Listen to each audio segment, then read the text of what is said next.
एक गांव में सचिन अपने माता पिता के साथ रहता था। उसे जानवरों से बहुत प्यार था, लेकिन सचिन की माँ हमेशा सचिन को डांटती कि ये जानवरों से इतना प्यार अच्छा नहीं है।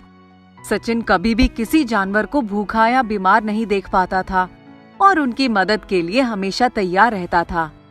सचिन ने एक बिल्ली पाली थी जिसका नाम उसने लाली रखा था। सचिन लाली को बहुत लाड करता और उसके साथ ही खाना खाता। सचिन जहाँ भी जाता उस बिल्ली को साथ लेकर जाता। सचिन की माँ हमेशा कहती कि बिल्ली धोखेबाज होती है, उससे दूर रहा करो, लेकिन सचिन नहीं मानता। बिल्ली बहुत तेज और चालाक होती है और किसी भी मुसीबत को बहुत जल्दी भांप लेती है और ईमानदार भी बहुत थी। सचिन जितना लाड लाली को करता है उतना ही लाड लाली भी सचिन को करती है। एक दिन सचिन के स्कूल का टूर जाने वाला था। अब सचिन बहुत चिंता में पड़ गया। मैं लाली को कहाँ छोड़ूं? घर में तो माँ उसे खाना भी नहीं देंगी और साथ लेकर जाऊंगा तो टीचर गुस्सा होंगे। बहुत सोचने के बाद एक काम करता हूँ, इसको अपने बैग में छुपा लेता हूँ, ऐसे किसी को पता भी नहीं चलेगा। और सचिन उस लाली को बैग में छुपा लेता है और लाली को कहता है, लाली म्याऊं म्याऊं मत करना, अगर भूख लगे तो चुपके से मुझे हाथ मार देना। लाली बहुत समझदार रहती है और सचिन की बात को समझ जाती है। अब सचिन टूर पर जाने के लिए तैयार हो जाता है। तभी माँ पूछती है, सचिन बेटा, तुमने लाली को कहाँ रखा है? माँ, मैंने उसको राहुल के घर छोड़ दिया है। जब मैं टूर से वापस आ जाऊंगा तो ले आऊंगा। अच्छा हुआ। चलो माँ, अब मैं चलता हूँ। ठीक है, अपना ध्यान रखना। और सचिन टूर पर निकल जाता है। जैसे ही उनके स्कूल की बस जंगल वाले रास्ते से गुजरती है, बस को कुछ डाकू घेर लेते हैं। सभी बच्चे और टीचर्स डर जाते हैं। चलो चलो, जल्दी जल्दी, पैसे और जो भी जेवर है हमें सब दे दो। बच्चों के पास तो कुछ नहीं होता, लेकिन बाकी टीचर्स के पास जो भी सामान होता है डाकू लूट लेते हैं और सभी बच्चों को बंदी बना लेते हैं और उनके माता पिता को पैसों के लिए खबर भेजते हैं। लाली सारी परिस्थिति को चुपके से देखती है। सचिन उसको चुपके से एक चिट्ठी देता है और कहता है कि ये चिट्ठी जाकर पुलिस को दे दो। चिट्ठी में लिखा होता है कि डाकुओं ने सबको कहाँ छुपा रखा है और ऐसे रास्ते के बारे में लिखा होता है जिससे पुलिस आराम से डाकुओं को पकड़ ले। लाली वहाँ से वो चिट्ठी लेकर चली जाती है। अरे, ये किसकी बिल्ली है? और ये चिट्ठी? जैसे ही पुलिस चिट्ठी पढ़ती है, समझ जाती है और उस जगह पहुंच जाती है। पुलिस को देखकर डाकू घबरा जाते हैं और भागने लगते हैं। जैसे ही वे भागते हैं, पुलिस उनको पकड़ लेती है और उस बिल्ली और सचिन की बहुत तारीफ करती है। सब फिर टूर पर जाते हैं और जब वहाँ से वापस आते हैं तो सचिन और उसकी बिल्ली लाली को उनकी समझदारी के लिए राष्ट्रपति पुरस्कार देते हैं।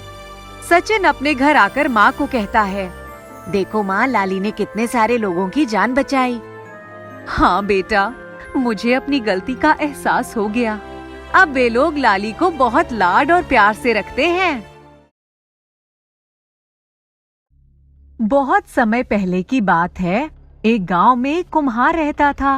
वे बहुत गरीब था। वह और उसकी पत्नी दिन रात मेहनत करते, तब जाकर उनको 2 वक्त का खाना मिलता था। उनकी एक बेटी थी जिसका नाम था मधुलिका। वे बहुत सुंदर और बुद्धिमान थी। जब वह 14 साल की हुई तब उसने अपने पिता से कहा, पिताजी, हम दिन रात इतनी मेहनत करते हैं, फिर भी हम 2 वक्त की रोटी नहीं जुटा पाते। उसके पिता ने कहा, बेटी, हमारा ये खानदानी पेशा है, हम इसको छोड़कर दूसरा कोई काम भी नहीं जानते। हमारे पास कोई दूसरा उपाय भी नहीं है। मधुलिका को बचपन से ही रंगों का बड़ा शौक था।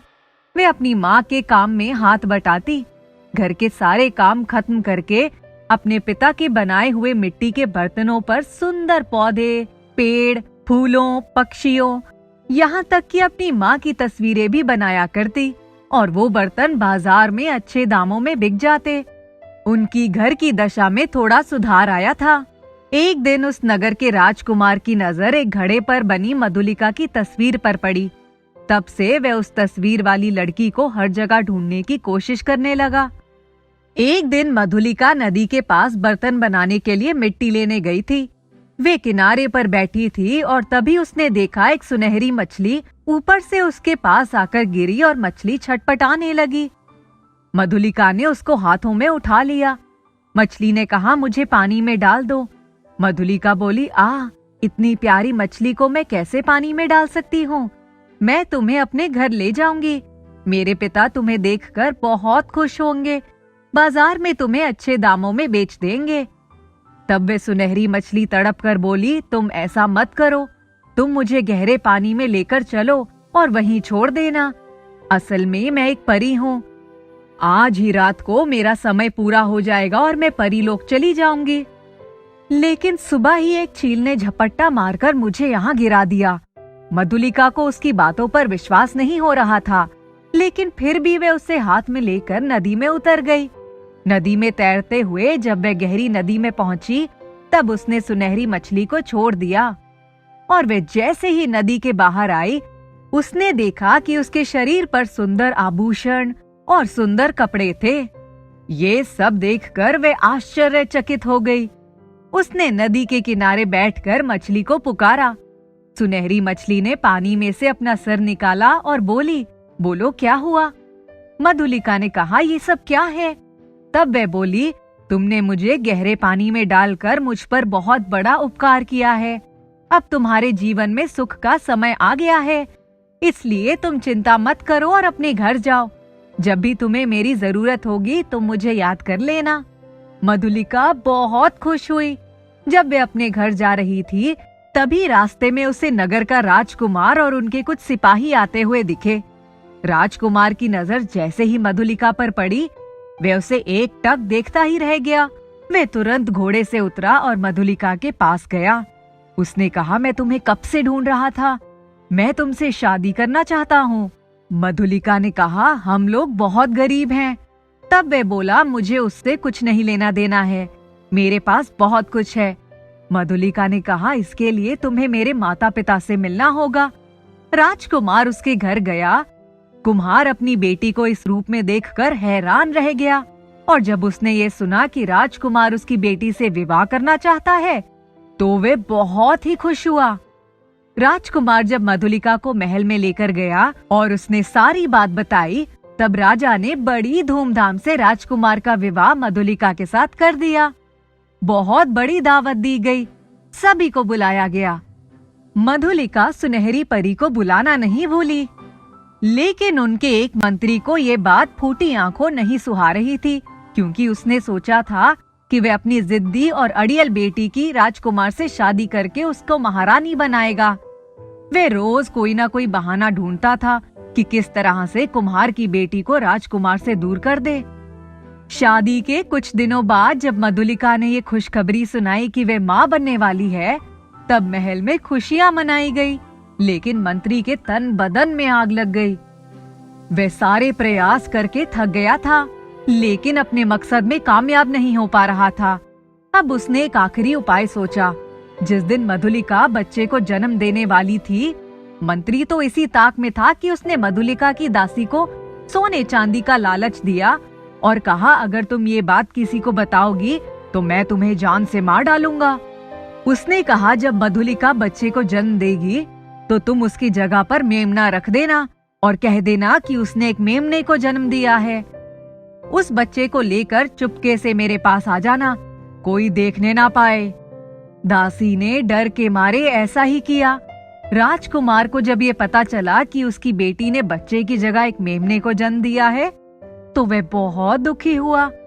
अपनी पत्नी के पास गया और उसने कहा, तुम चिंता मत करो, हमारा दूसरा बच्चा बिल्कुल ठीक ठाक होगा। लेकिन मधुलिका सारे समय रोती रहती। जब उसकी तबीयत थोड़ी ठीक हुई, तब अपने महल के बने बगीचे में बैठकर रो रही थी और सुनहरी परी को याद कर रही थी। उस समय वहाँ कोई नहीं था। उसके बगीचे में एक रात की रानी का पेड़ था। उसके आंसुओं की कुछ बूंदें रात की रानी की जड़ों में चली गई और तभी उसने देखा कि अचानक उजाला हो गया और उसके सामने वही सुनहरी परी खड़ी थी। उसने पूछा, तुम रो क्यों रही हो? तब उसने पूरी बात बताई। परी ने कहा, तुम्हें चिंता करने की कोई जरूरत नहीं है।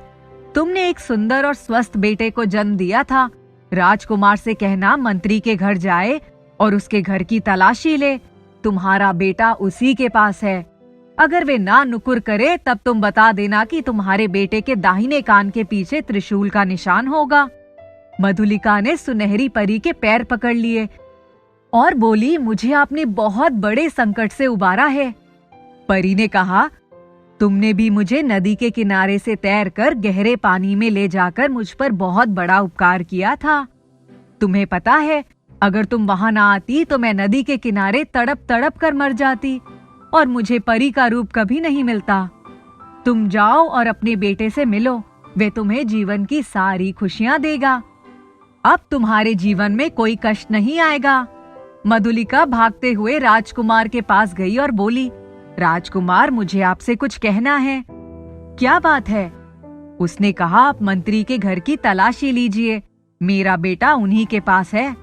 राजकुमार चौंक गया और बोला, तुम ये क्या कह रही हो? तब मधुलिका ने कहा, हाँ, मेरे बेटे के दाहिने कान के पीछे एक त्रिशूल का निशान बना है जो जन्मजात है।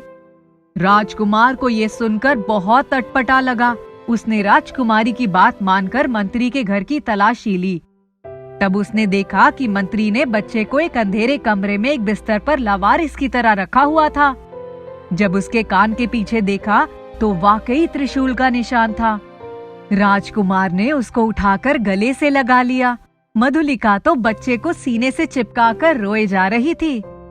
राजा ने तुरंत मंत्री को कारावास में डलवा दिया। सब खुशी खुशी रहने लगे।